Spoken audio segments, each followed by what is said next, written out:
Hello, and welcome to another edition of DooM WAD Travelogue. As always, I'm Nick, and this is a show where we say just because it's not a great idea to leave the house right now doesn't mean that we can't explore new and interesting spaces. We'll just do it in the form of community-created Doom levels. Is that how the intro goes? I think so. I'm a little off today because I have some special news to talk about. So I have signed up to do the... I don't know how that's going to show up on camera. Ooh, yeah, right there. It's super out of focus, but I signed up to do Extra Life this year. For those of you who may or may not know, Extra Life is basically it's a community event where people can sign up and basically do their own charity live stream marathons where they play games for 24 hours to raise money for children's hospitals. It's all, all the proceeds are donated. It goes to my local hospital, which is here in New York. I think you can find out more about it on my page. If you're watching this on Twitch, I don't think I have the info up there yet, but if you're watching this on the YouTube archive, I'll put a link below to my donor page. You can find out more, and you can be ready for when the event comes. The event itself this year, I'm doing it November 7th and 8th. When did you get so close? November 7th and 8th is a Saturday and Sunday. I'm going to go from noon to midnight both days, so 2 12-hour shifts, because if I don't sleep, I go to a bad place. So, we'll make it work. So show up for that. I'm excited for it. I hope you are too. That being said, today's episode for the standard business that we usually do here, I have not too long ago we did the Maronio. That ain't it. We did 6 Golden Souls, which was cool, and 6 Golden Souls 2 is somewhere in our future. But as much as I'm interested to get to that, I found something in a similar vein, but different enough that I saw it and I said, oh, we got to try this. Because somebody went and did a Castlevania version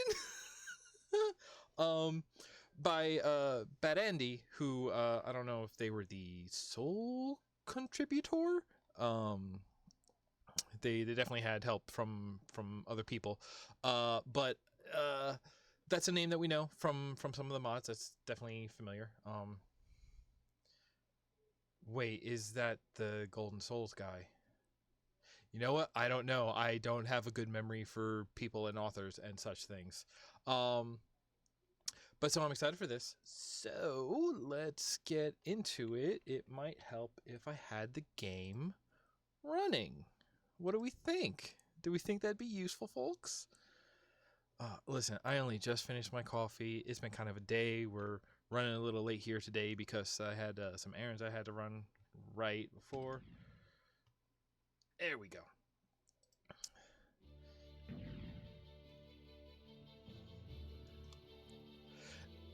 Okay, I didn't even push a button yet, but anybody who is doing these in-level 3D title scenes, you already know you're in for something complex and interesting, because ZDoom is powerful. I'll give it that. By the way, all my mics and desktop and everything is working, right? Okay. I've done 2 OBS updates, which have been useful, which also means I've been playing with a lot of things, which also means I don't know if I put them back in the right place every time. But I think we're good to go. Yeah, let's get into this. Right, for those of you also just joining us, our base rules here is we're here for the exploration, not the challenge, which means I'm going to play it on the easiest difficulty, and if something really comes up that we butt our heads against, I have no qualms dropping into God mode or no clip just to push through. Castlevania music is so good. Yes!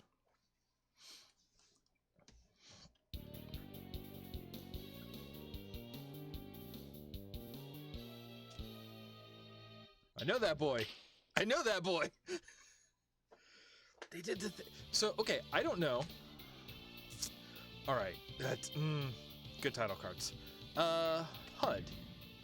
Ooh, Do we want to have this HUD up? No, we're here for the spaces, so I always play without HUDs. Good, you can do the things you want to do in this game, like whip candles.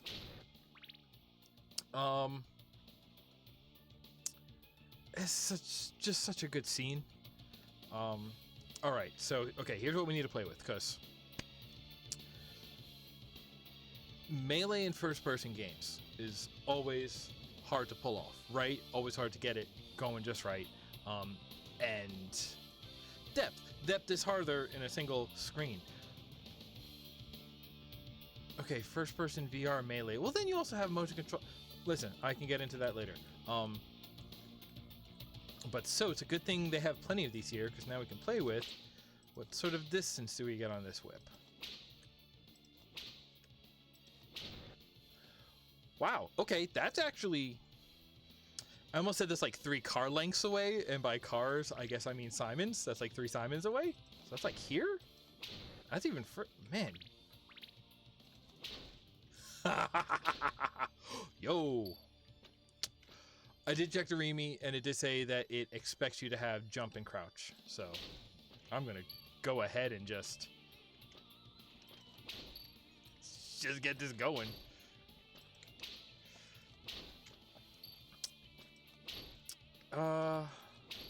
Who did the Action Quake? Or not Action Quake. I'll play Action Quake. Some Action Quake 2. I'll play that any day of the week. You just call me up and I'll meet you at the pub with no beer.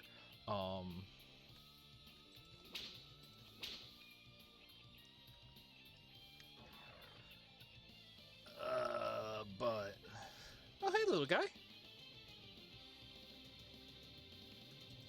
I don't know how big he is. He's that big. the delay.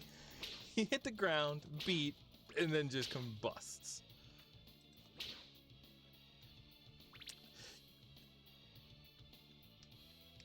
You know, you don't... Whenever you're playing a side-scroller, right, there's a concept that is kind of a, like a shoebox diorama kind of feel to it, right? You only ever worry about the back wall. You only ever worry about that one wall, right? Well, hey, what's up? Ooh, that feels good, actually? Oh, that feels very good, actually.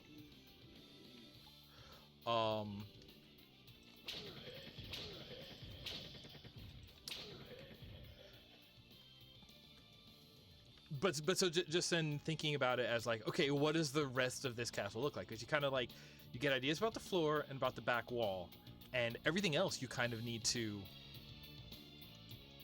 extrapolate. So when we start looking at ceiling textures, sure, why not? Oh, there's like bump mapping going on up there? Oh boy.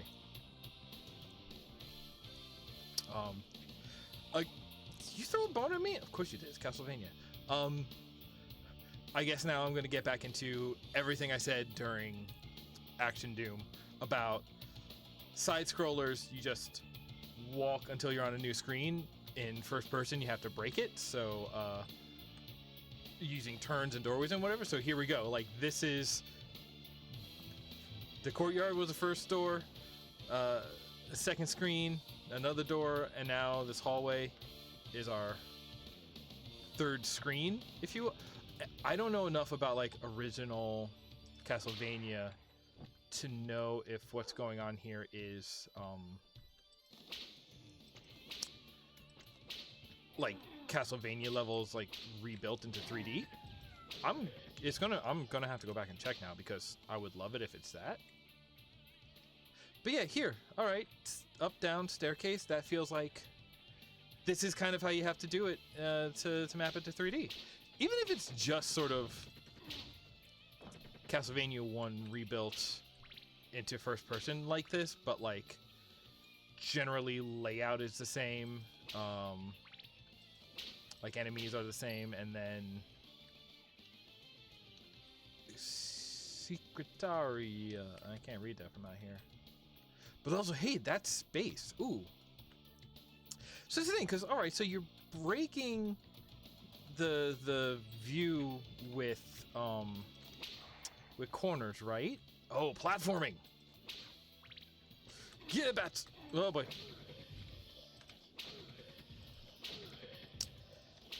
You're breaking the layout into screens through these corners, right? But I do like what he's done here. He's not just doing it. It is weird because we have this branching path, right? Because we can go left or right. I don't know what that would look like in 2D. But because it's a 3D space and he's done it this way, it does leave this room for this extra space out there. I wonder if that's real. I wonder if that's... Ooh.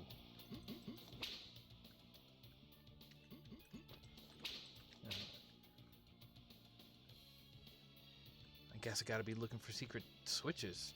Castlevania, not really known for its switches? Alright. Is that... Cool. Alright. Alright, alright, alright. I was about to say, I bet somebody could do a good job making a Metroid in this sort of adapted for first-person style. That's just Metroid Prime. That's just Metroid Prime, which I started playing Metroid Prime, and I didn't... Okay, here's the thing. I hate the GameCube controller. I hate it so much. I hate it so much. I think it's a bad controller. Wow, this room actually got darker. Yo, Z-Tube engine is powerful. I'm gonna have to keep saying that.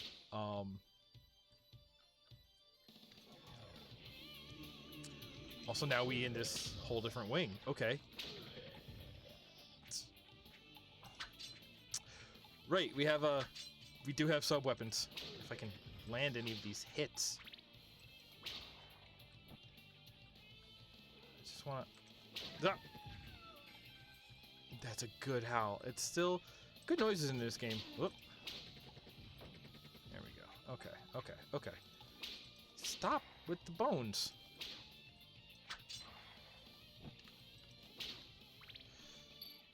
Oh, how are the axes gonna look? Man, this... Okay, you know what? This feels good. This feels like good as a...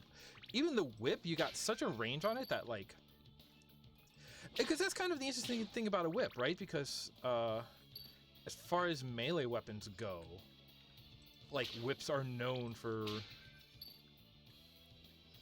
having a range and being, you know, many feet long and sort of being like a ranged melee weapon.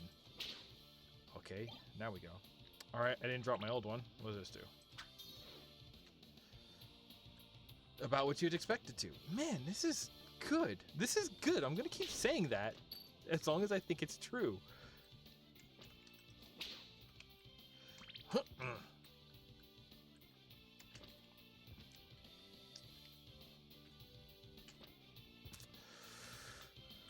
Oh, DooM is a powerful engine. It is still not exactly built for jumping. Because I have to get over there. All right, is there an easy way to get over there? Is there like just like a switch I can hit to...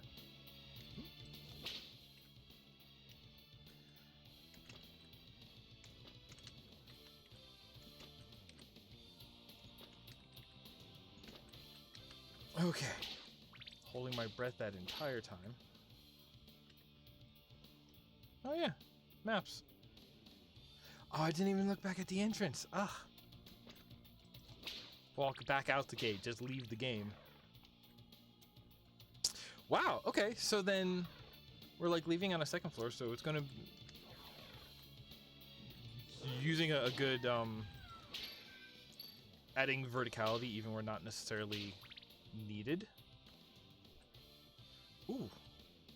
Alright, floor reflections. Okay, but is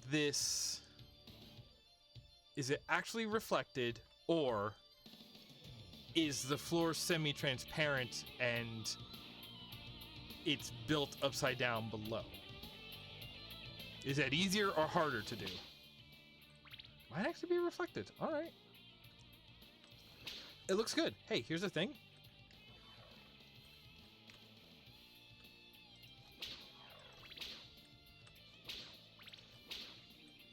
The whipping candles is odd because normally you just oh, that's a key.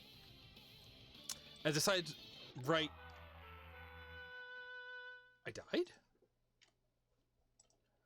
Oh, yeah, no health packs. Oh, no checkpoints. All right, let's take it seriously, I guess. Let's stop dinking around. And knives. Oh, hey, the thing I said. See, this is where you have to ask what's behind. Oh, yeah, a bunch of people impaled. Dracula, Vlad, yeah. Okay, that makes a lot of sense. That's good that they put an amount of thought. Like, yeah, what would be there? Oh, it'd be this because it's Dracula's castle, right?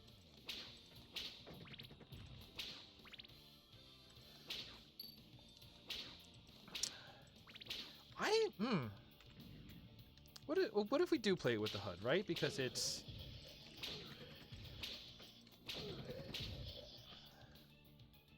it doesn't feel right. Just for keeping track of those hearts, right? Because okay, so like this, the sub weapons are what have ammo here, right?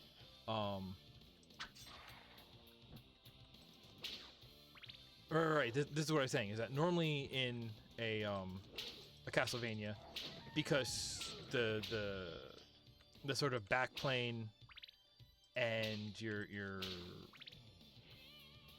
the plane you exist on in the backplane are like functionally flat.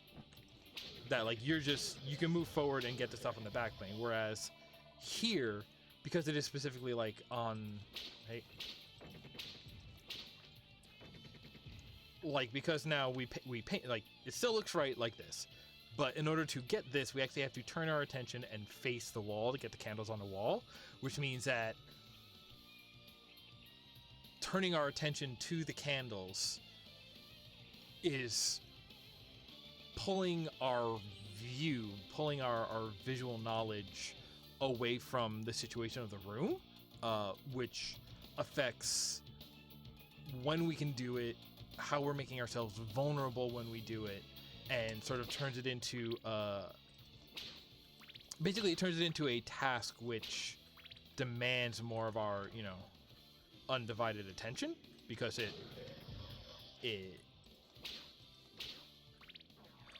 just like uses our it steals our attention more, you know.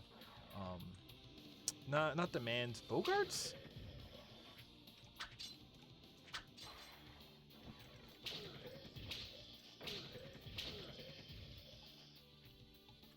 Oh, y'all want to throw? I'll throw. I'm definitely aiming low. Okay. So some of these are good, like the like these that, whoa, hey, what's up, Bat? These that aren't far out of our way, or like even in the opening where but like no, the knives are, ow, stop it. The knives are treating me better so far.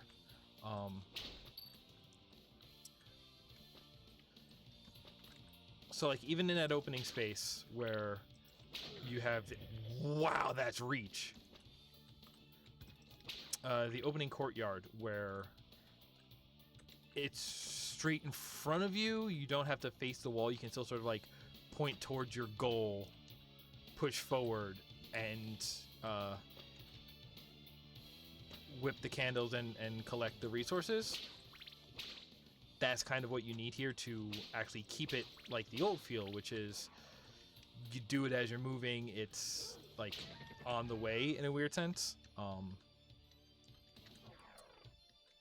Is this how far I made it last time? Okay.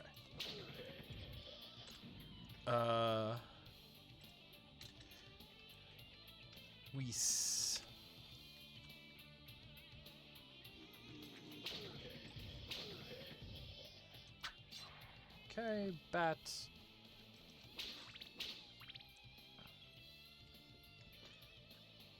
Oh, hello. I landed on the window. But yeah, that's one of those little ones where like, it's one of those moments where you gotta like stop looking at it as pure like design, location, whatever, and you have to look at it as like gameplay functionality. Because then how do you put the candles such that they... Because like kind of the way, like if you walk down the middle of the room, if you put the candles like on big sticks so that they're floating in the middle, or like have chandeliers hanging super low, then you're walking straight ahead and you're getting all your everything as you go, right?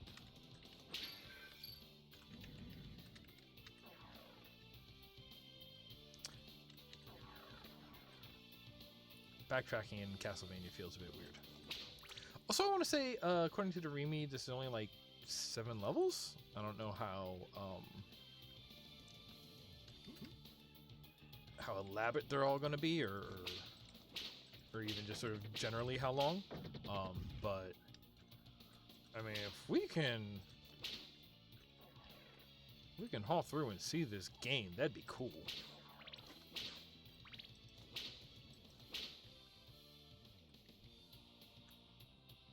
Oh, hey, this is that outside section. Cool, cool, cool. That's an upgrade. Yo! Yo! This is not a whip anymore. Stop. Oh, they're so small and I aim so low.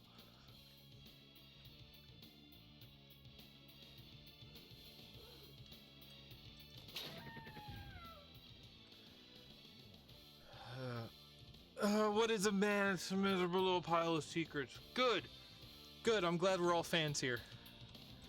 I'm glad we all like the stupid things that have been said. Oh, hey, folks. What if we just clear y'all? So, okay. In a lot of games, if you give me a melee option, I'll try to use it. That's why, people got mad at me in watching me play, oh, what was that game? Ratchet and Clank, because I would almost exclusively use the throwing wrench, even though that is a game about having lots of crazy guns. But I don't know, using melee weapons just makes me feel badass. And so what this game is setting up right here, it's definitely playing right into that, like having the projectiles are limited. The projectile, so limited in the sense that like you can't always trust that they're going to be there, I guess. Nope. Okay.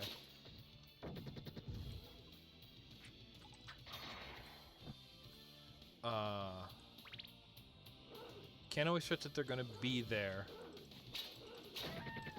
So what you need to, you know, your best friend is your whip. That's what you need to practice with. That's what you need to get good with.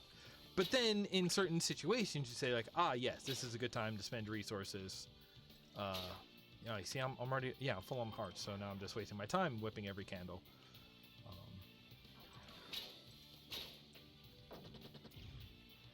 Unless, no, I'm not, because sometimes they'll have sub-weapons. Ah, Castlevania.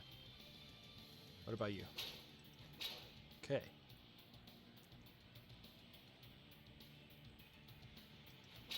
Okay. No, yeah. Go into a room, this down, the bend that breaks the screen. Yeah, no, this... I'm shocked how Castlevania this feels. Right, and they come up out of the water. And they throw! Wow,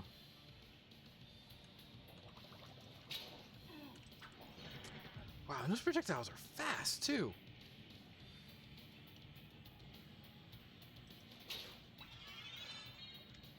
Okay.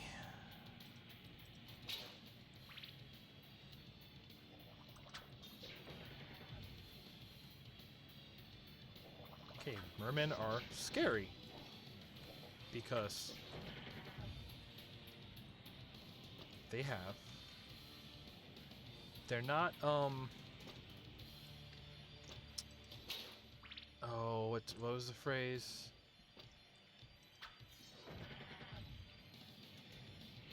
screen. If it's not a projectile, it's not screen trace. Hit scan. That's the word. They're not hit scan projectiles, which I guess then aren't actually projectiles, but you know what I mean. Oh, please step in it.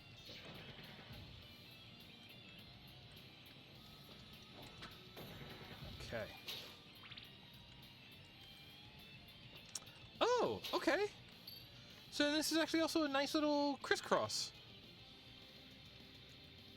Okay, so that's good. That's good layout foreshadowing, because we walk in and we're forced to point at our goal, and then we just do this whole other loop to get here. Okay.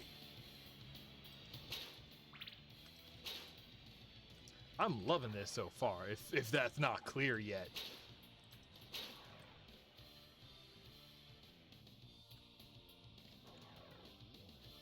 Okay, back in the house.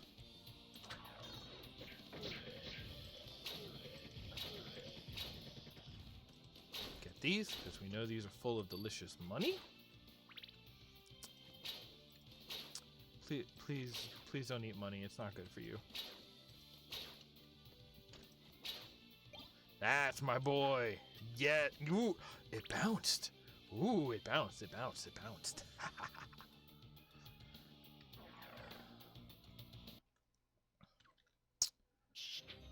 Whoa, hey, yo, what's up? That's a bat.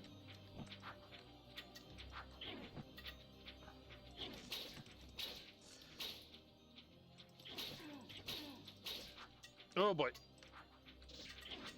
This ain't great.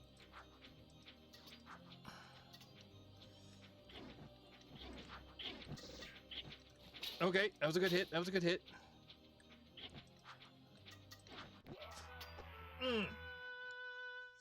Okay, so the ones with the upside down stars, pentagrams, those are going to be boss doors.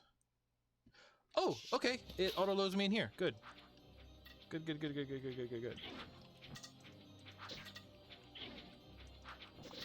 There we go.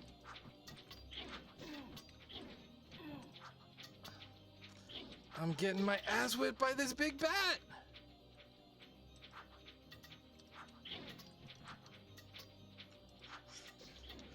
Something about the way I'm out. Something about the way that the axes just sort of like bounce off walls, very like really has a feel of like a oh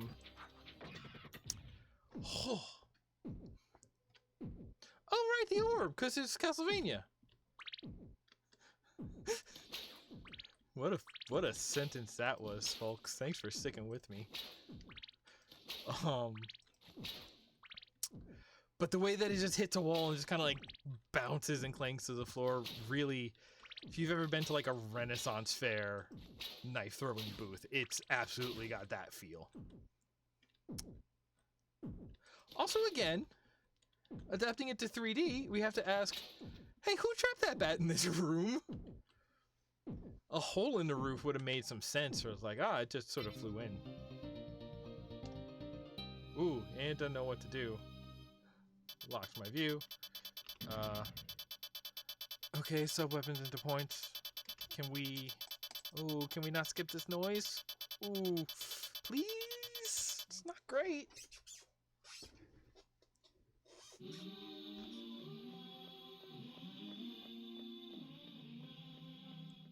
Oh, alright, like an acapella version. The Chappelle. Okay, so... Oh, I did keep my whip when I died. I'm sorry, I did keep my vampire killer. So, okay. Not in a Castlevania, I don't trust a pile of bones. I'm mistrusting over here. So...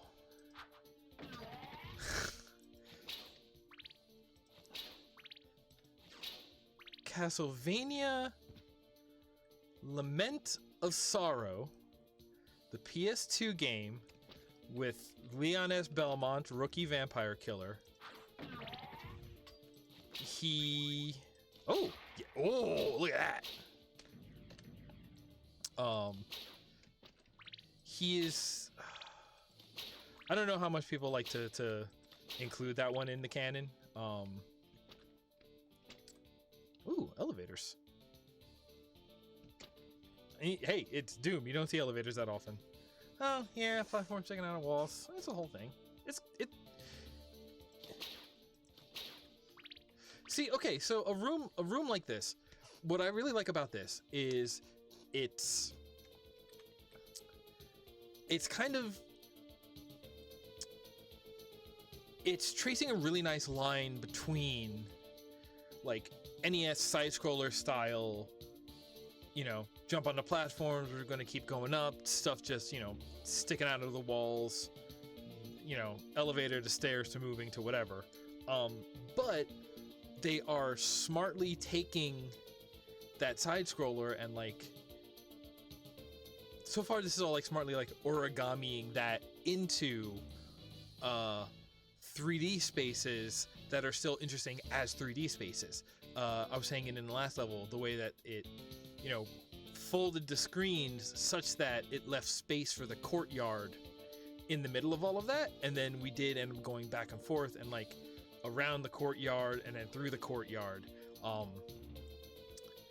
That's all feeling really good and really smartly done. And you know, they did it with the house there, they're doing it with the tower here, like we're just kind of spiraling up around. And essentially turning what could have been like, you know, one staircase or one elevator, but turning it into that platforming challenge. So just really smartly adapting it is what I'm looking at here, what I'm really impressed by here. And even having the one in the middle here, so like again, it's creating this interesting 3D space, because it's not just, you know, wrapped along the outside wall and like just a 2D side-scroller plane, but just wrapped to the inside. It's not just that. It is saying like, no, we're going to use a 3D space as well, and it's just mixing them really well. I'm going to try to point it out more, but that's just what I keep seeing. The way that it just sort of like dunk dunk. All right, say goodbye to that guy.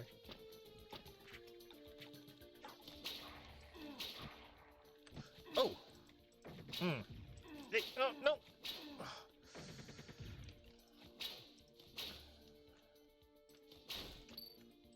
Do I just not know where the center of the screen is? Is that it? That's probably it.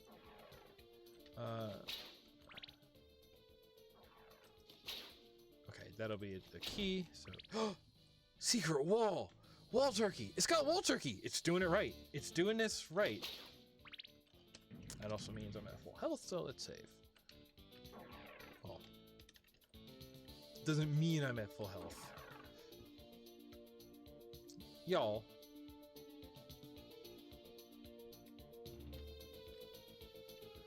Okay, so again, taking the pattern of the enemy and adapting it into a way that makes sense. Instead of up down and jumping, it's left right, and it's still weaving, and they're still on a sinusoidal path.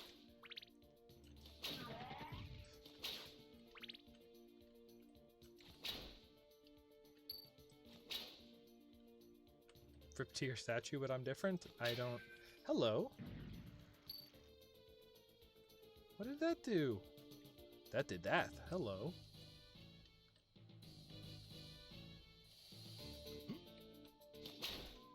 That was some turkey.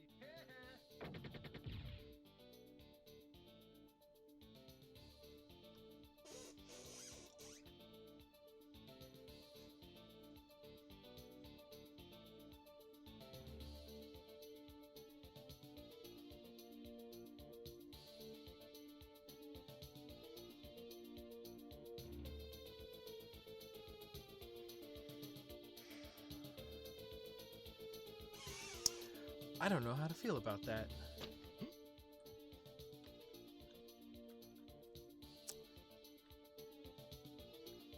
don't have a problem with one James Rolfe, but I was not expecting to see Jim. So,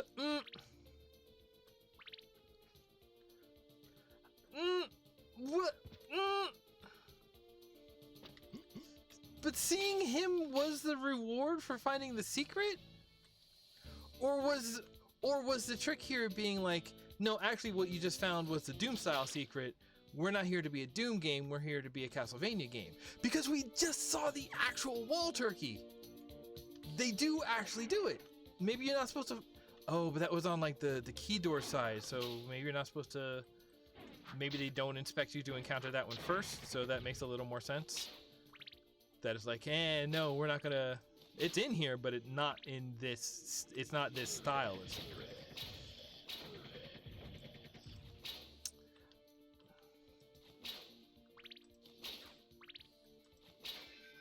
Also, just creating that entity seems like it had to be elaborate, you know?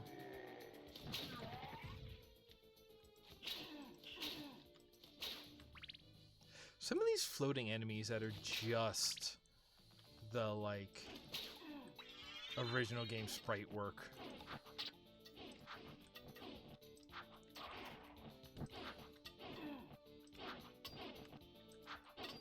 They just feel weird because you look at the rest of these and it's like, a lot of these seem like they've been reworked, or at least are ones that I'm not familiar with. And then there's other ones just don't match. Did I just get the key? I did just get the key. Okay.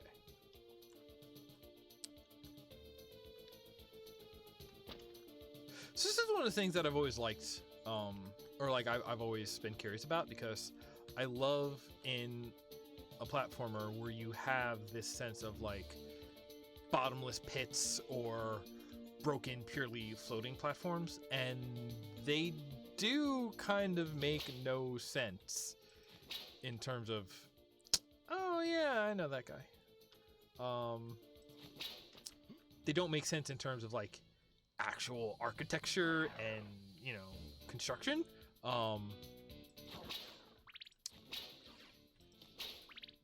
But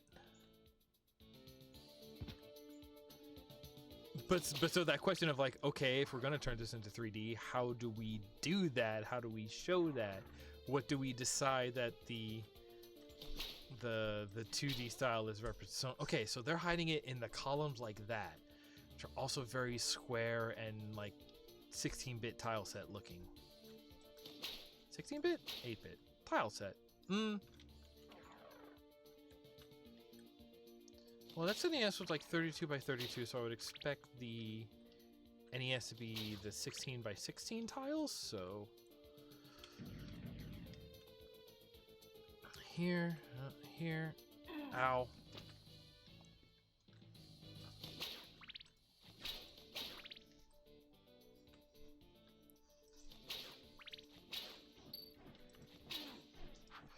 But you know, we've talked about how like a Doom level doesn't have to. What I consider a good Doom level is one that like establishes and adheres to a pretty strict like visual language. So like it'll make it obvious the first time, and then it'll stick out, but just it makes itself subtle. So I'm curious if they've done that here.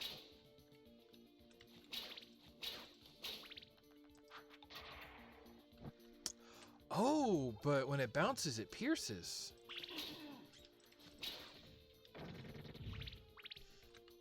So like this one?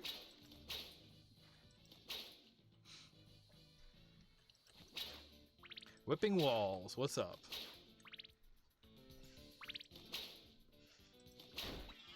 Yes, okay, that one was cracked. Okay, so... Okay. Which is funny, because that is... Like, I'm still not sure if it is because, like, video games were really, you know... Well, I mean, video games feel like they're always in their infancy because they are a medium that's always evolving as we understand the world around us more, right? That's kind of just how human endeavors go. But like, you know, the question especially when you look back at those NES games that are just sometimes complete nonsense bullshit, you go like, okay, it's time slow. Oh, that feels badass too, actually. Oh, wow. Stop. Oh, this is going bad for me.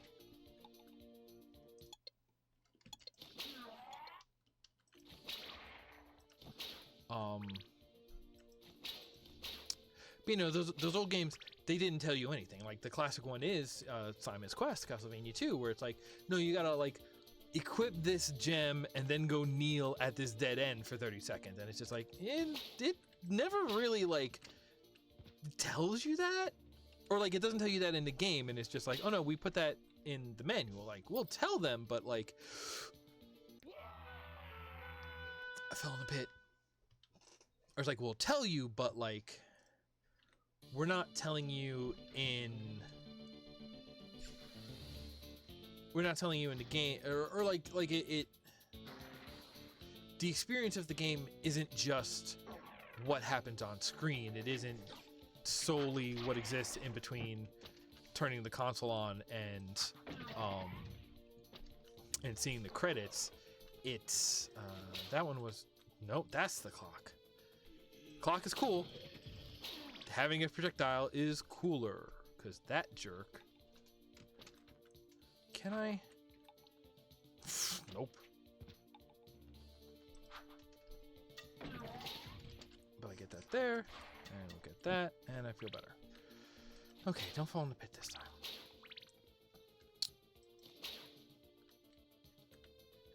The experience of the game is more than just what's on screen. So it's the manual, it's the box art. I feel like the, you know, not counting, you know, games that decided to lean in and have a straight up ARG, you know, the last real example of that, or like callback to that is Metal Gear Solid.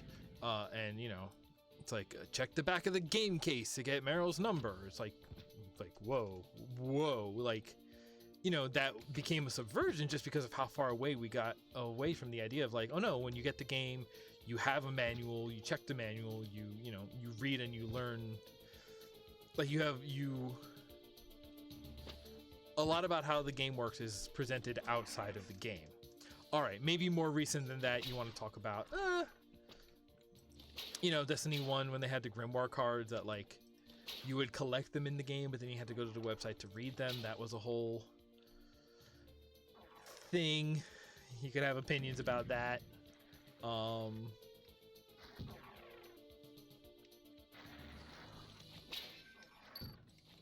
But like as we've sort of evolved it, we've definitely got more about like, no, everything's in the game, you know. You put a codex into... Okay, interesting. Ooh, screen check. You're like, all right, we're going to put a codex in the game, and if you want to know stuff, there's ways to find out. We put audio logs in the game, you know. Tutorial. First level to tutorial. Like, we've gotten to the point where, like, okay, we've gotten so used to, you know, the tutorial is in the game that now it's just like, okay, and a good game is one that has a button that says, I have played the tutorial before, please let me just go to level 1, you know?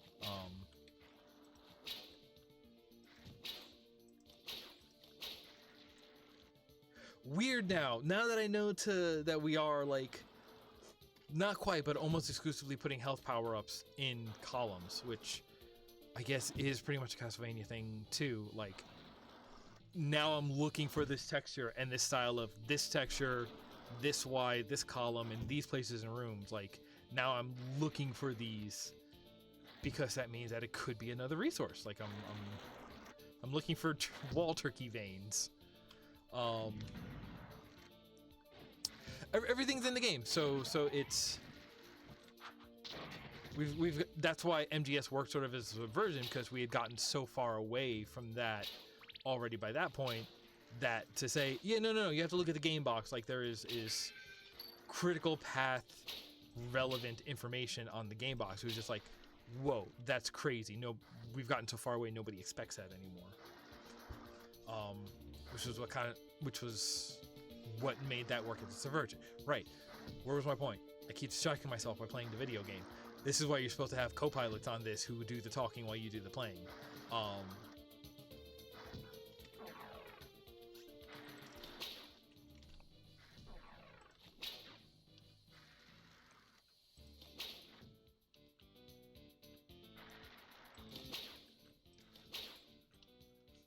Also, I do like these broken windows. That way they can fly in, fade in.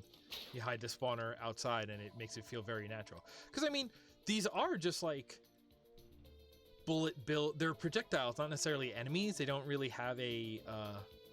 They have a path, not an AI. They're not dynamically pathfinding. They're just doing what they're scripted to do. But they feel so much more natural just hiding the spawner and just saying, oh no, they fly in from outside. It makes it feel so natural. Here, that one.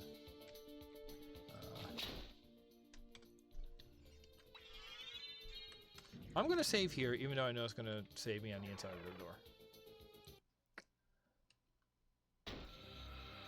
Okay. You don't fly, right? So I ain't worried. You're going to shoot some kind of stone beam, though.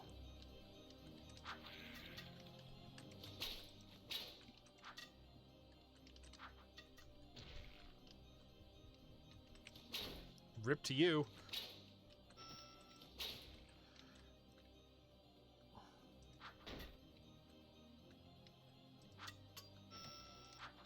The piercing nature of this sub-weapon is really good because that means we're getting multi-hits.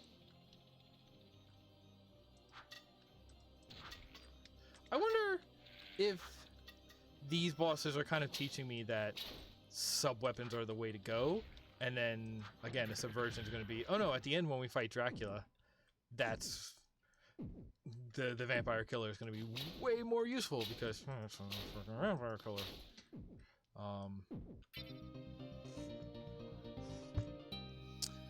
Manual. What was I talking about with the manual? Information outside of the game, the experience of the game.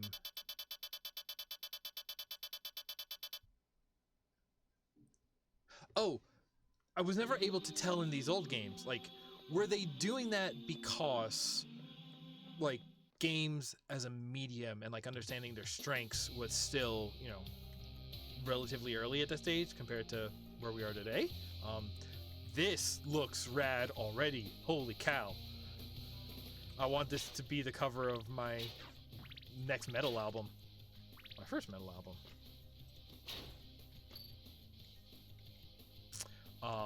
I am loving this place.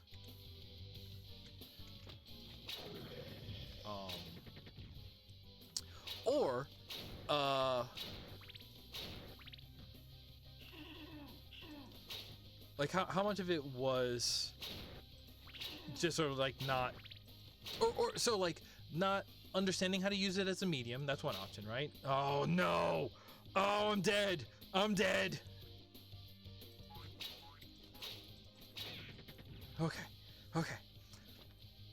Not understanding how to use it as a medium, having hardware limitations where it was just like you know, in order to keep development on track and like fit the action in the game, we just had to decide like where is it up there,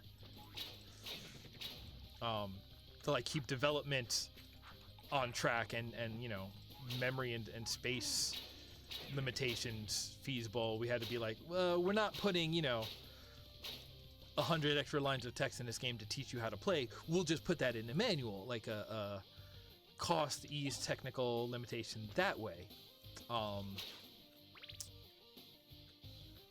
Again, this is good. Like a whole room that's broken so it's jumping in stairs. I love these interpretations of the NES style of the levels. They're so good. This is so good.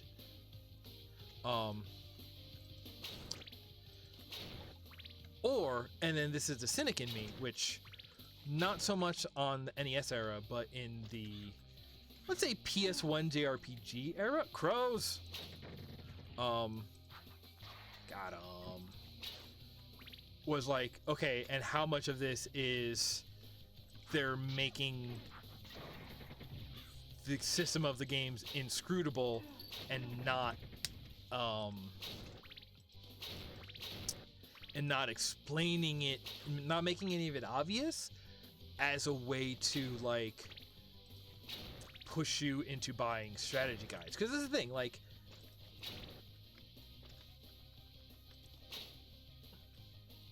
I don't think I know him. Cause like even like, cause like, let's say even if you look at the instruction manual and it says, hey, by the way, turkeys are sometimes hidden in walls because I don't know, that's how we used to refrigerate it. Just build it into the castle walls. Like I don't know, whatever, right? But to do that and then not, but then you know, make them hidden in the way where then like, yeah, no, it could be any piece of wall. But we're not going to. Whereas this one is even establishing just like, hey, no, we'll put the crack to show that you can break it, to show you that this is where they are, and like it's subtle, but it's subtle, but it's clear. You know, they never use that crack on something you can't break, so you can always tell that, you know, they are always specifically saying something when they use it. Versus the original game where it would just be like, no, they're around and we might tell you that that's where you need to look, but like we'll leave it up to you to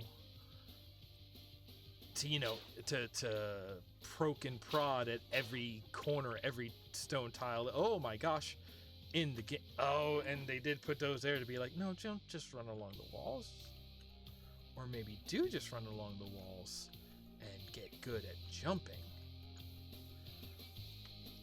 Y'all shoot beams. There's just something I know about dragon skulls is that they shoot beams. I didn't spend 12 years at archaeological school for nothing. Dragon archaeology. Or like, yeah, so it's in, did they make it inscrutable because they you know, sort of, I guess it wouldn't be postmodern, but like, you know, the idea of like being in there, right there,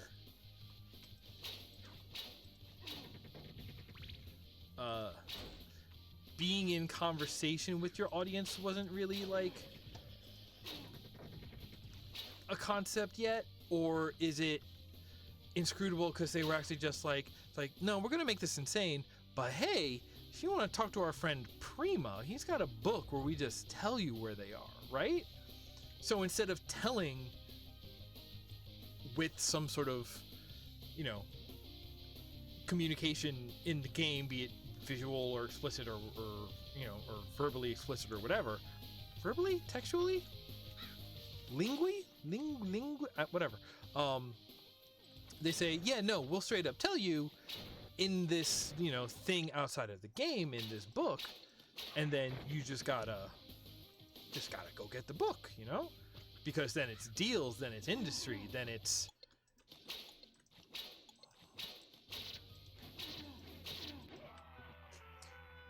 And I say like that cynic brain never really started for me until the JRPG era, because like I've played a Final Fantasy VII, I've played a Chrono Cross, and like there are parts of those games that I really enjoy, and you know, some of the stories and scenes in there can be really good for, you know, maybe being sort of rudimentarily staged or blocked or expressed or whatever, right? You know, I'm not trying to dunk on it, I'm just saying we got like 6 polys and text boxes to express this heartfelt scene, so it's gonna be a little you're gonna have to help do some of the lifting with us on experiencing it, right? Okay, but like some of those secrets, you just don't know. It's just like, hey, here's a space where you could do things in tons of different orders and open space and all of that, but like if you want to get this one thing to happen, you gotta do it in A, B, C order, and that might not even be the like intuitive order to do it in. So like, no, you don't like learn those organically. Those are things that we put in so that way you have like a it's an excuse. It's like, no, this is or at least that's the way it's always felt to me. It's like, no, this is an excuse to make it clear, like, no, you need to get the strategy guide to get this, and then you make a deal with the printers or whatever. And I still did not actually want the clock. Yeah, that's pretty good. Oh, but I just saved with the clock. Whatever. What if we just book it?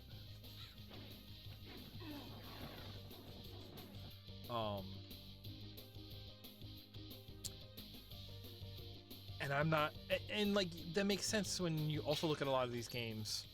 You know, the arcade market came before the console market came, so, and those were very much about like yeah, we kind of want to make fun games, but also we want to look at it and go like, you know, how do we get people to keep shoving in quarters? Like it is like, you know, how do we make money on this? How do we sort of keep people happily trapped? You know,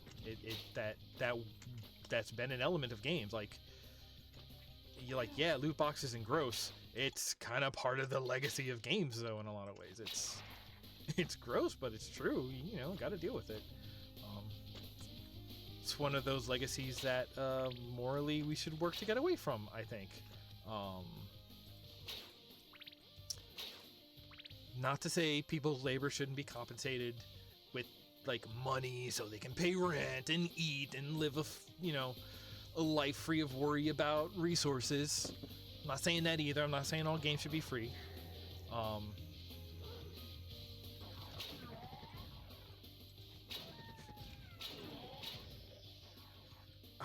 Listen, I could get into a whole conversation about how the flow of money should be restructured.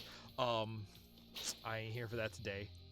I'm here to just get through this fog. But that's why the idea of like the idea of like make it inscrutable, make it either require a unreasonable amount of replays or, you know, additional purchases of strategy guides or whatever. That's why that makes sense to me. It's like, okay, is that the reason that they're kind of crazy like this? Okay, this one's a little clearer. This actually feels like the teaching moment because okay, there's a path over there you can follow. It's not necessarily for like aesthetic reasons. It is a challenge platforming path to get you over there into a dead end with nothing. But why would there be a path to nothing? So you figure there's got to be something there. And this one, the cracked blocks are pretty much at at eye height when you look at it here. So this almost feels like it could be the teaching moment. It's like, because like now you're looking for something that isn't obvious. Now you're looking for something subtle. Now you get wall turkey. Oh, hey, buddy.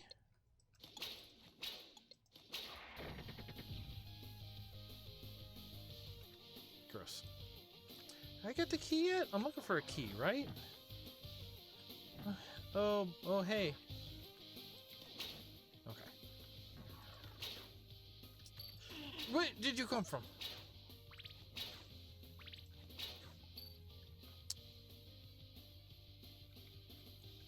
Oh, this is skull storage.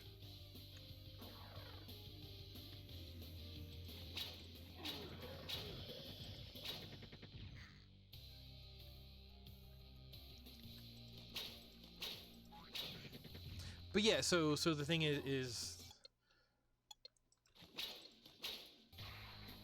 that cynicism struck me harder in the PS1 JRPG era, because those games are known for having, you know, tens of thousands of lines of text.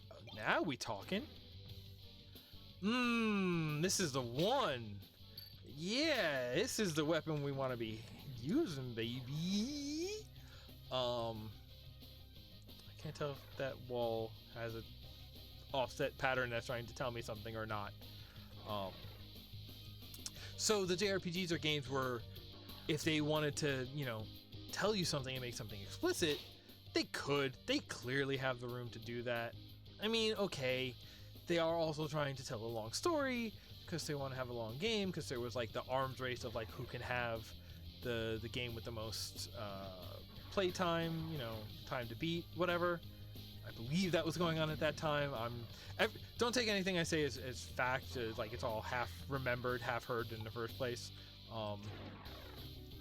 But like, if they wanted to tell you and come up with like a, hey, there's a way that you can learn about the secrets in the game, they could have put that in there. So it feels more like a choice to make the inscrutable things inscrutable, you know? But back in the NES era, it could go either way. It could have just been how it was done. It could have been hardware limitations. I've never been able to tell. Subscribe to Nintendo Power and we'll give you the full map.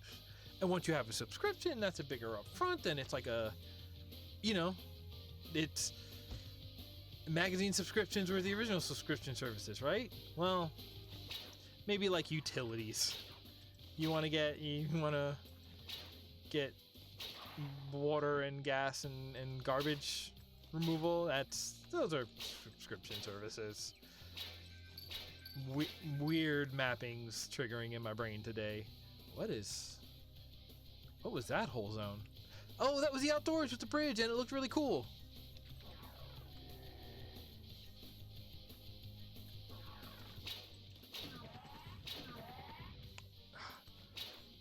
Like, I assume those are supposed to be armor knights, right? But armor knights throw axes, and those dudes just look... Ooh, hey.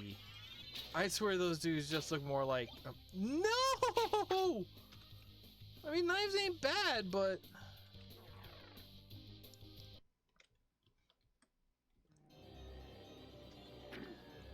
Oh, yeah. Twin mummies.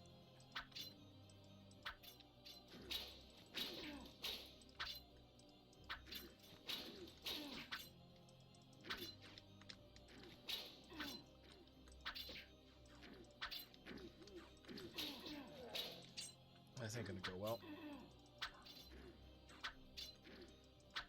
Did I save right after I picked up the wall turkey?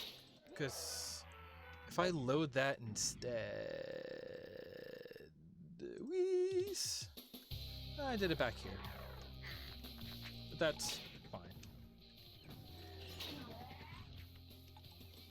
I forget if there was even a reason to go up there.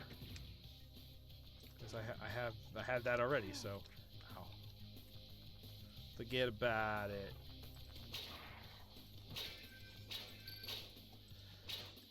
Let's load up on everything again.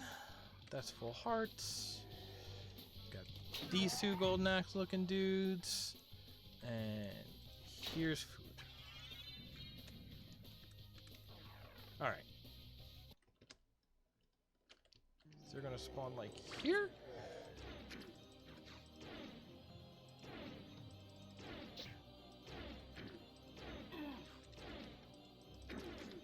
If I can like hit these railgun shots.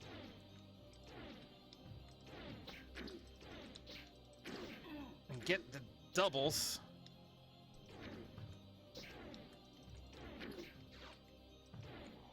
There's one.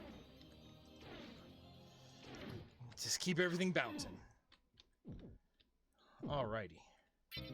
I didn't look down. I'm curious what's below the grate, because there's something down there. Oh, right. The noise.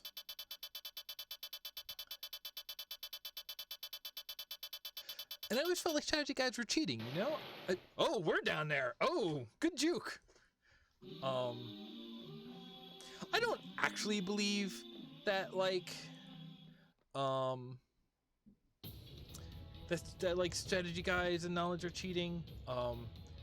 It feels like I'm cheating myself because I like figuring things out. Once you have the solutions in the form of a strategy guide or whatever, like,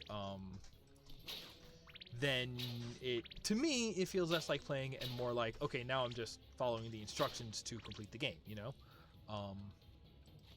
Especially in something like again, talking about JRPGs, like, especially something like a JRPG where it was just like, actually, this is,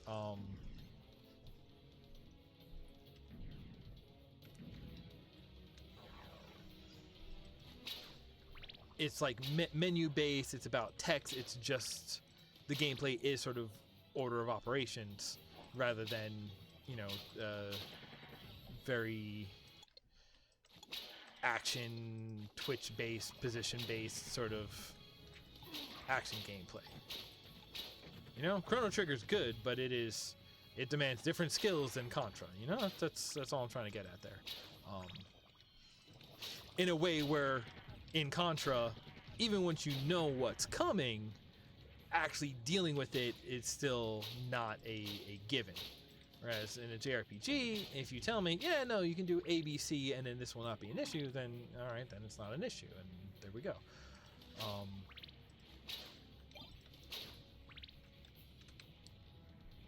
Where is this guy? There we go. Wahoo! I've been turning into a Nintendo character lately when I say things like wahoo. Alright, so that's going to be a key.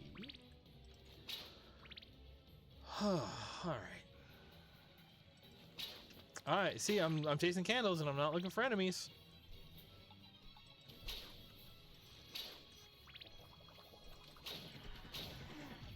Being on that resource grind will be my undoing.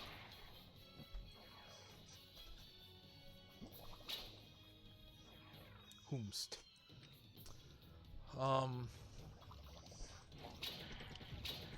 But yeah, so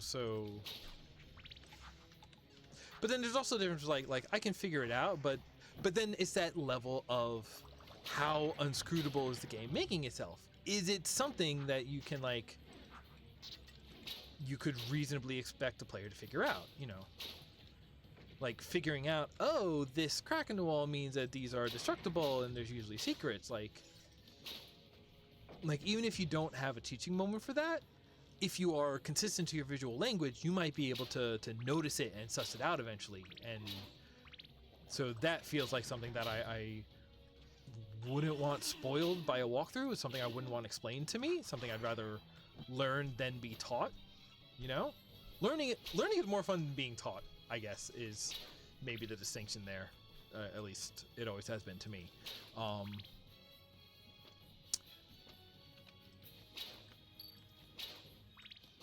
But if you can't be expected to suss it out, like, we don't have a visual language, you just have to do it this one exact way in this one exact place, and nothing in the game ever suggests that you would have a reason to do that. Like, no, you're being, like, purposely inscrutable. It's not, if there's not like a fair way to have learned it, then there should not be an expectation that you would have learned it. So yeah, no, go ahead and give me a strategy guide for that, because that's just some bull, you know? Which way? I already defeated enemies this way, so hopefully this will be clear, because I'm not feeling too healthy right now anyway.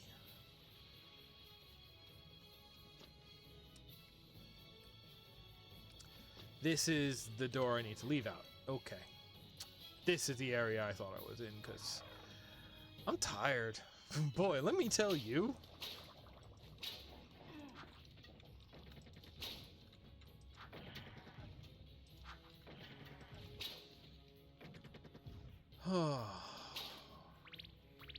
It's cool. Hanging out in this cave. Nice cave. Go waterfalls.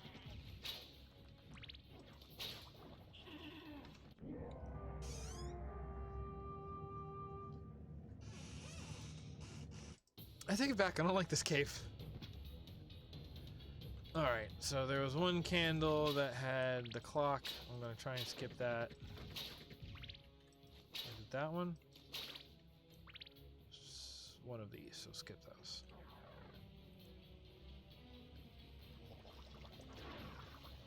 Missed. Okay.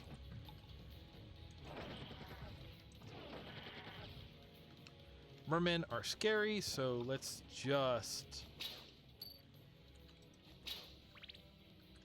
Crosses are expensive. Okay. Nope, just... And the bats... This is a pretty good cave, just in the sense of, like... I don't know, like... I've played plenty side-scrollers, and there's always like, yeah, no, there's like a water level, but it doesn't necessarily...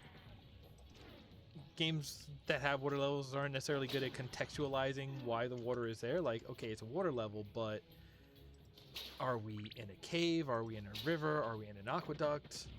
Sonic was good. Sonic straight up puts you in a big slidey aqueduct. Hydro something zone.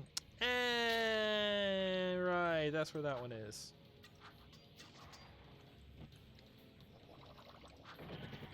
It's still a good projectile. You know what? Maybe if it's cheaper than the crosses, and I want to be leaning on throwing things right now anyway, maybe I'll stick with it.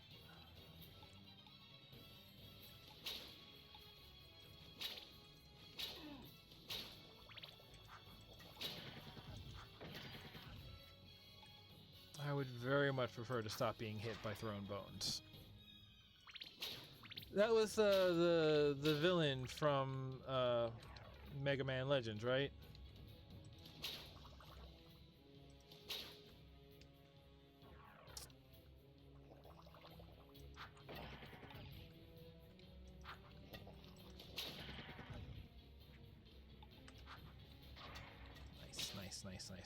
Nice. When you get the again, just like, you know, regular Castlevania, when you get the arc on the axe down and you just start nailing shots, feels good. You feel good. You feel talented at this video game.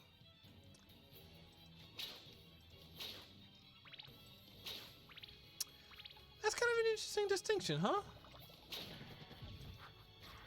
Like, if you feel that you're talented at something, sort of like a pride and a talent, context doesn't necessarily matter, does it? If you feel talented, you feel talented. Nothing jumps out at you to say, you know, oh, well, at this video game. Right, now we crisscross.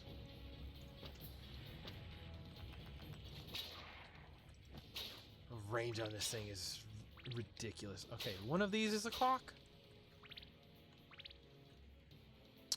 Did the Castlevanias ever do that, or was that just those retro-styled blood-stained games that were like they color-coded their lanterns so that you knew which ones were gonna... You didn't know which power-up they were gonna drop until, you know, you got in there and had started memorizing, but it would tell you, okay, these are purple, these are gonna be power-ups, these are red, these are gonna be your sort of sub-weapon ammo. Alright, so instead of pushing through and getting attacked, let's go backwards.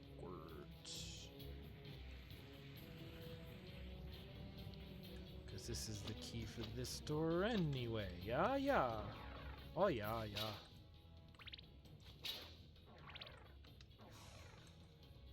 I didn't even notice the swinging animated doors. That ain't Doom. That's the Doom, though. I'm just gonna We got set back really far last time, so... Those guys, they just sit on you and drain your health.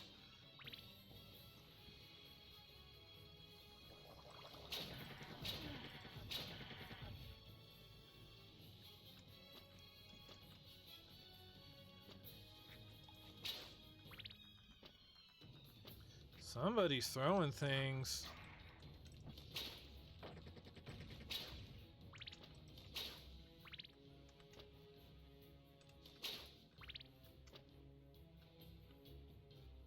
Okay. I couldn't tell you if I've seen a red door yet. But we got the key. That's a good... Oh, I don't have a lot of health. Should I be whipping behind the waterfall? Really? This game does have fall damage. Why would you do that? That's just rude. Oh. Pressing a... No, wait.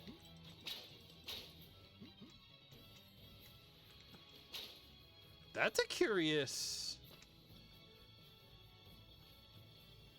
But not here. These are curious properties of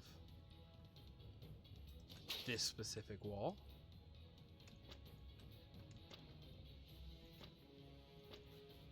That's this one?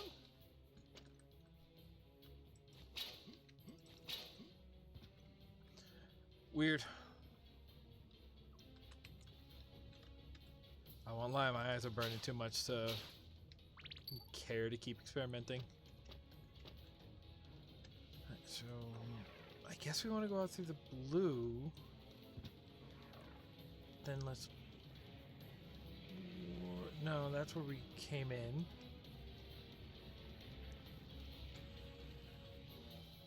Is this... Okay, this is one big round area. But... There's the red door. Okay, how do we get up there?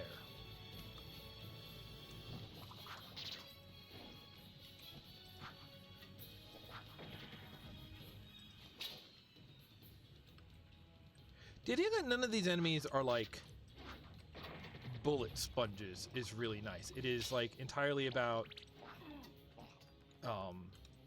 getting your projectile targets right, understanding the like whip footsie range, and just like knowing the enemy behaviors to sort of understand like what is a safe way to approach them, and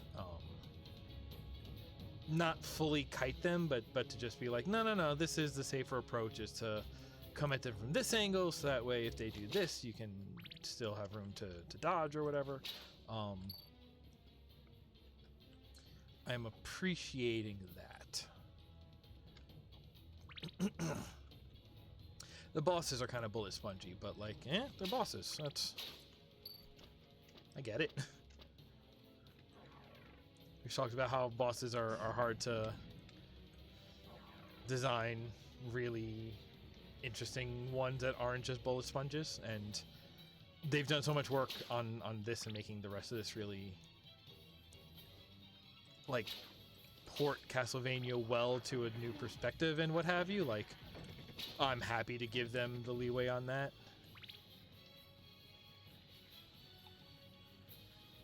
How do we get up there? Here?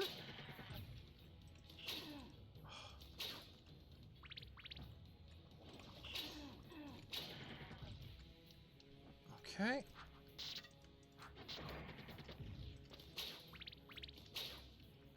These things aren't health. Okay. Okay.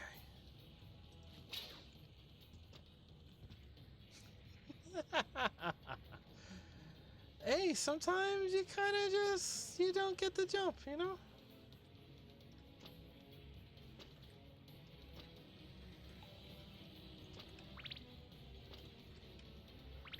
Somebody around the corner coming up.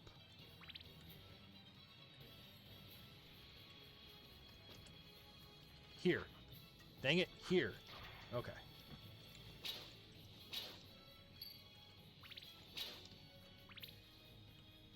Gosh, and now that you really have to, or I feel I really have to, like, whip the candles, then examine what falls out to make sure that I'm not, you know, downgrading from my preferred sub-weapon. This resource grind of, like, check candles. There we go. That's what I was looking for. Okay, now I feel better. Alright, red door.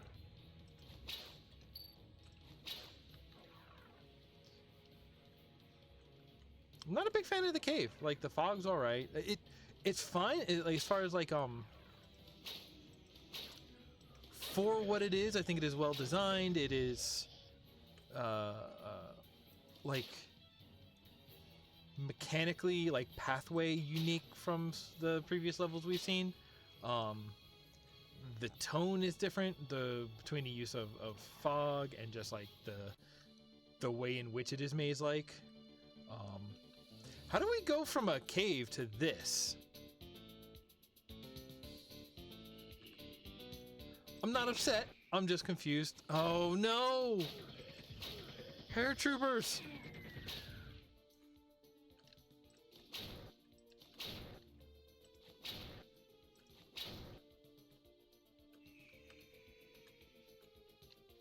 Here! Oh. Okay. Okay. You can.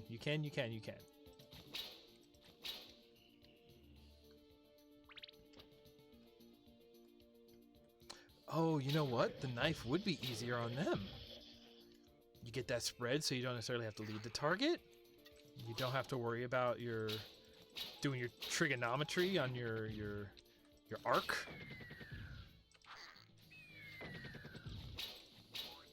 Get. How are we feeling? Not bad.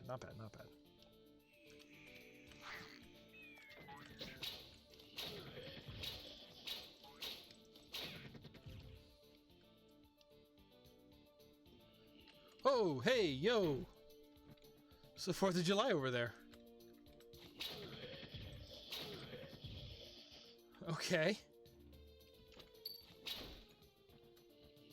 What is that? Just going nuts. I guess I'll be approaching sideways. Oh boy. Not a fan.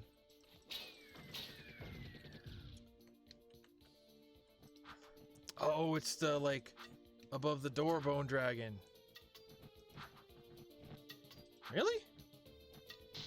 There we go. Hitting it on the bounce, but hitting it. Hey, listen, hits is hits. Can't always be picky. Alright, just an outside section. Cool.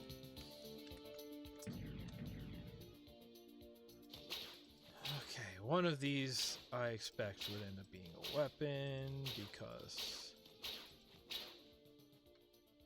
they would do that to me. It's not. Okay, so what do I know?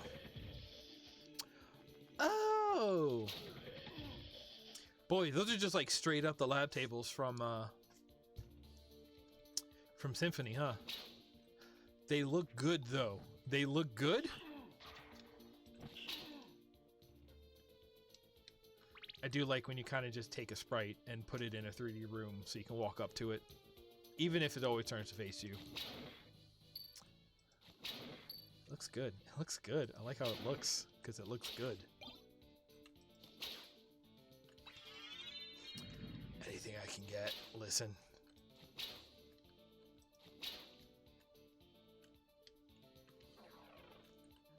This level seem longer to you than the last couple?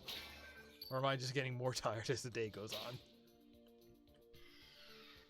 Yeah, them!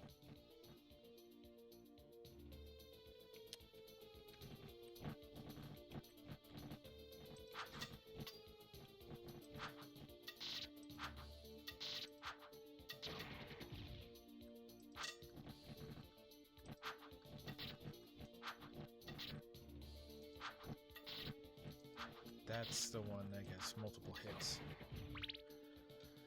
Handled.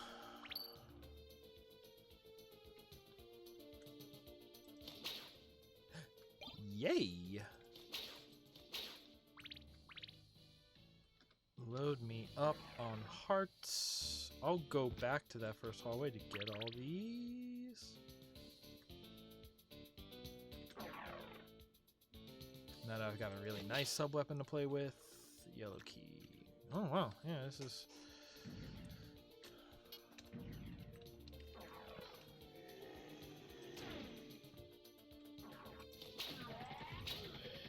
One more? Somebody's throwing bones.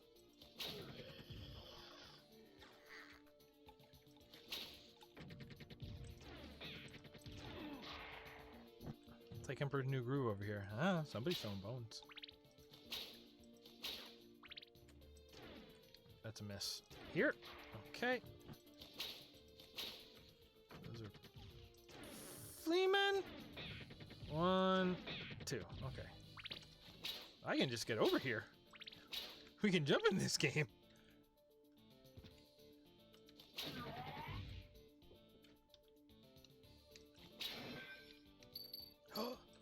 Big money. No whammies.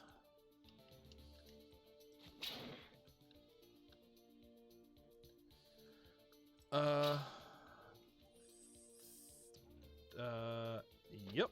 Here we go. I was gonna say door on one side, but they put another side. Yeah, okay. We feeling pretty good after that.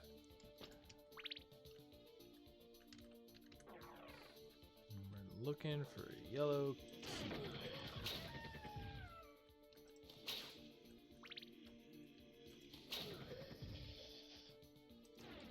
Oh, hey, a yellow key. Ah, what? No. Rude. Okay. God, really, the range on those little dudes. They're close. Enemies in video game are closer than they may appear.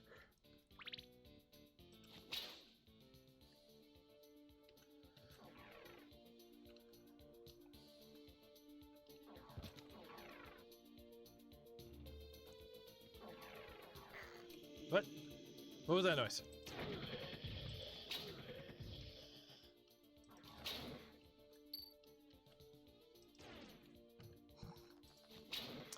You know, you just start throwing stuff for fun. Ooh, got him though.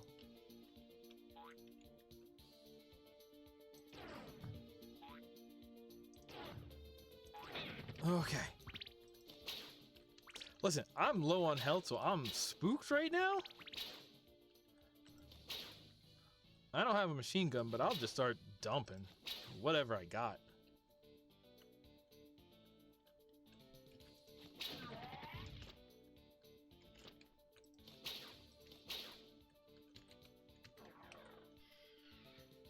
That noise. Oh, okay. So like just here? No, here?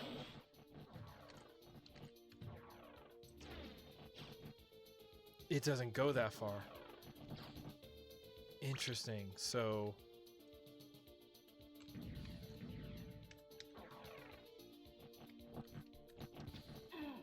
all right, I took a hit.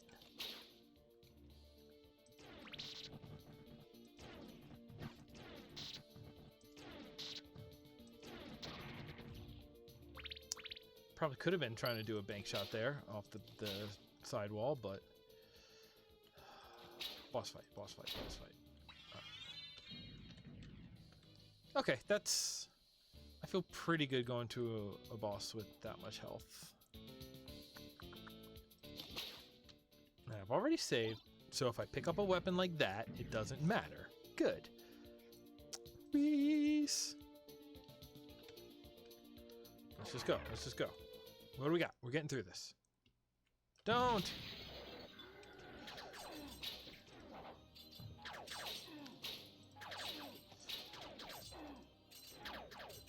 Little guy, rough!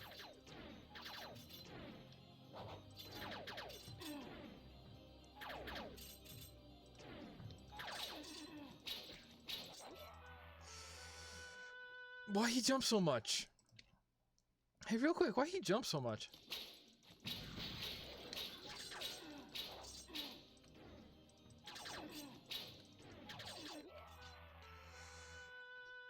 This ain't going well. Because he's not real until after he throws the switch anyway.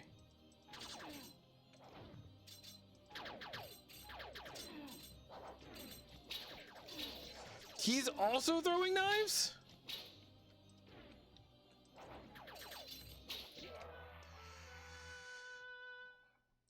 Do I want knives? I want knives because I want the spread.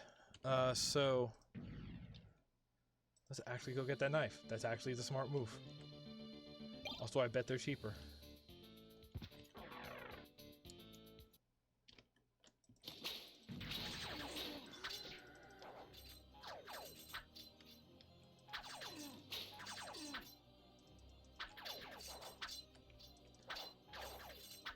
Welcome to the knife fight lab.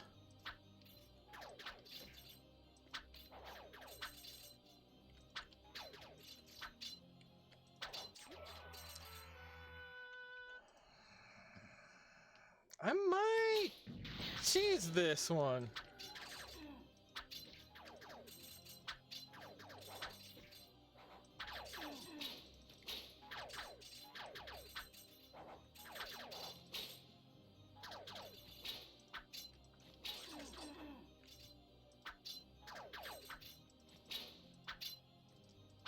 Because I can't even tell when I'm hitting that little dude. And when I say cheese, I do just mean cheat. I do just mean cheat.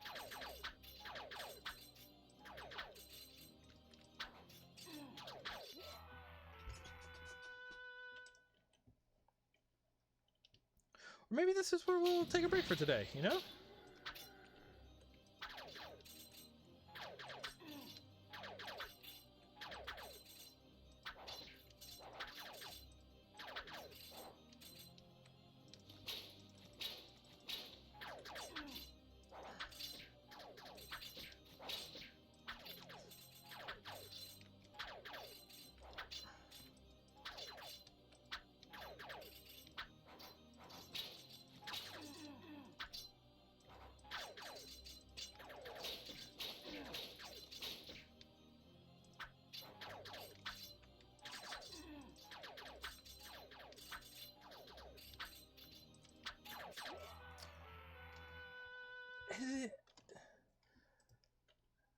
Is he adorable?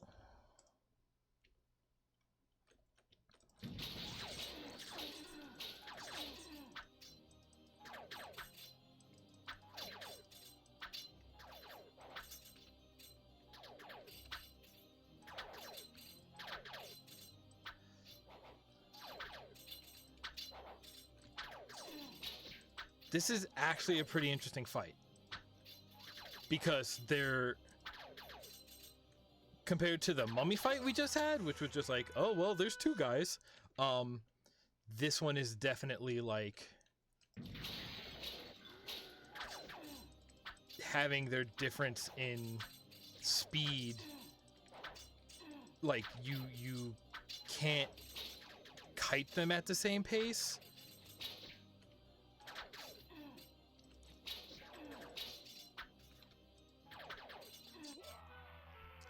You can't kite them at the same pace, and so you can't,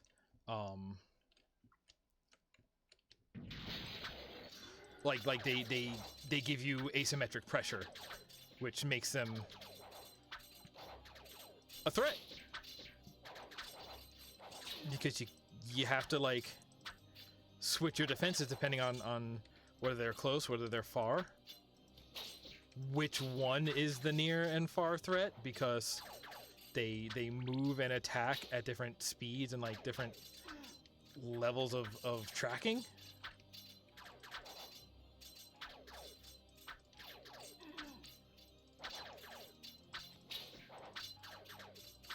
Or do I only need to defeat the monster and the flea man is just there for that? Basically, it's just an option for the monster. It is! Okay! Oh, that was neat! That was a well-designed boss fight. So here I am thinking the Flea Man is the bigger pressure, but I don't even know if that Flea Man had a health box. I may have been wasting my time when I was shooting at him. That was cool. Sorry, Dr. Flea Man. Flea Man's monster.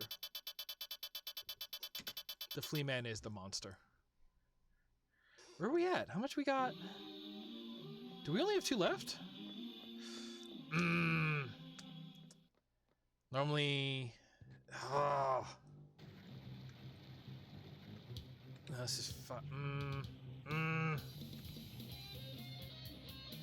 You know what? This is a good place to stop, is what this is.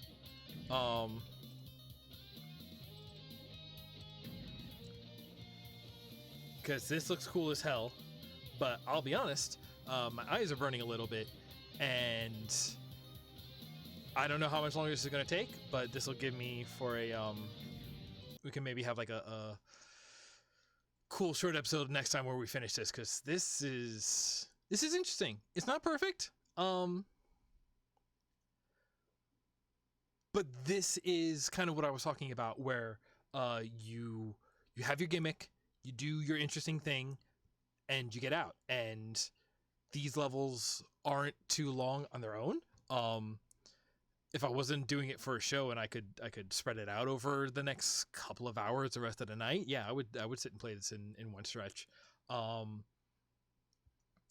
they're doing such a good job of the porting of the side scroller to the 3D space and having it work as both. It's so impressive to me. Like, maybe better than what Golden Souls was doing, because then again, Golden Souls was also trying to push the like Mario 64, which was already a 3D platformer, so it's not quite the same. It would just happen to be using a lot of the visual language from the earlier games. You know, we had the 3 sprite set, the Yoshi's Island sprite set, textures, what have you. But this one is like very there, but with some very smart adjustments made. That's really cool, and I can't wait to finish it next week. And I'm gonna say that's gonna do it for today's show. So until next week, stay home, wear a mask, wash your hands, raise the voices of those being oppressed. Remember that neutrality isn't real. If you think you're neutral, you're siding with the oppressor. And the rule that underlines all of the rest of these rules is take care of one another. Don't forget, I'm going to be doing an extra live stream. I'm going to remind people at the start of every show until it happens. Hope to see you there, and I hope to see you next week. Take it easy, everybody.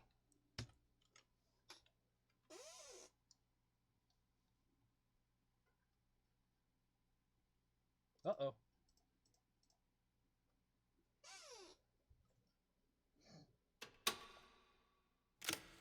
Hey, OBS, we good?